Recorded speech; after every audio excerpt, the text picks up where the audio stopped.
एक समय की बात है।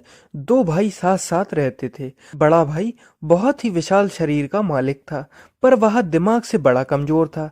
जबकि छोटा भाई कमजोर शरीर का मालिक होते हुए भी बुद्धि में बड़ा चातुर था। एक बार दोनों भाई कुनेन की दवा लेकर तिब्बत में व्यापार करने निकले। वे यहाँ से कुनेन की दवा लेकर जाते, बदले में वहां से नमक का सौदा करके लौटते। 30 किलोमीटर तक की यात्रा के बाद उन्हें बड़ी थकान महसूस होने लगी, जिसके कारण उन्होंने वहीं विश्राम करने का निर्णय लिया। रात काफी हो चुकी थी और उन्हें विश्राम के लिए एक पेड़ के सिवा कोई उचित स्थान नहीं मिल रहा था। अंत में वह उस पेड़ के नीचे ही रात गुजारने का फैसला करते हैं। छोटे भाई ने अपने भाई से पानी मांगा। बड़ा भाई पानी की तलाश में निकल गया। चलते चलते बड़ा भाई ऐसे स्थान पर पहुंचा जहां एक शेर हिरन का शिकार कर रहा था, और बड़ा भाई समझ बैठा कि कोई बड़ी बिल्ली है जो हिरन को मारने जा रही है, क्योंकि उसने आज तक शेर को देखा नहीं था और ना ही उसके बारे में कोई समझ रखता था। इतनी बड़ी बिल्ली को देखकर वह स्वयं बहुत अचंभे में था। उसने वापस लौटकर अपने भाई से कहा, भाई, मैंने एक बड़ी बिल्ली देखी। जानते हो वह किसका शिकार कर रही थी? वह बिल्ली एक बड़े हिरन का शिकार कर रही थी।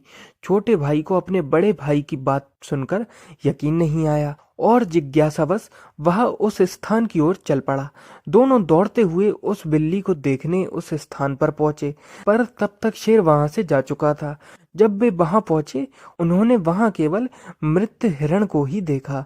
छोटे भाई ने कहा, इस हिरण को हम अपने साथ ले जाते हैं और इसे खाते हैं। वे उसे अपने निवास पर ले आए। उन्होंने आग जलाई और हिरन का स्वादिष्ट भोजन तैयार किया। जल्द ही शेर को अपने शिकार की गंध पहचान में आ गई। वह उसे खोजते हुए वहां आ पहुंचा। हिरन का शिकार शेर ने ही किया था और उसे खाने का अधिकार भी शेर को ही था। छोटे भाई और शेर के मध्य घमासान युद्ध होने लगा। छोटा भाई बड़ा ही दुबला पतला और कमजोर था। शेर को परास्त करना उसके बस की बात नहीं थी। मूर्ख बड़ा भाई, उसे उस लड़ाई से कोई मतलब नहीं था। वह तो शिकार के ऊपर ही अपना मन साधे हुए था। वह हिरन के भोज के लिए ही चिंतित था।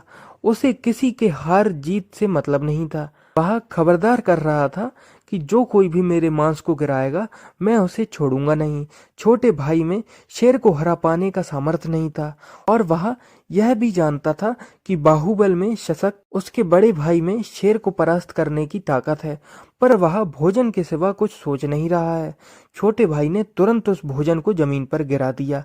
क्रोधित बड़े भाई ने शेर का मुकाबला किया। उसने मजबूती से शेर की पूंछ पकड़कर उसे ऐसा पछाड़ा कि पूंछ उखड़कर उसके हाथों में आ गई। शेर अपने जीवन को बचाने के लिए वहां से भाग निकला और दोनों भाई पुनः अपनी यात्रा पर आगे निकल पड़े। आपने मुझे इतना समय दिया, इसके लिए धन्यवाद।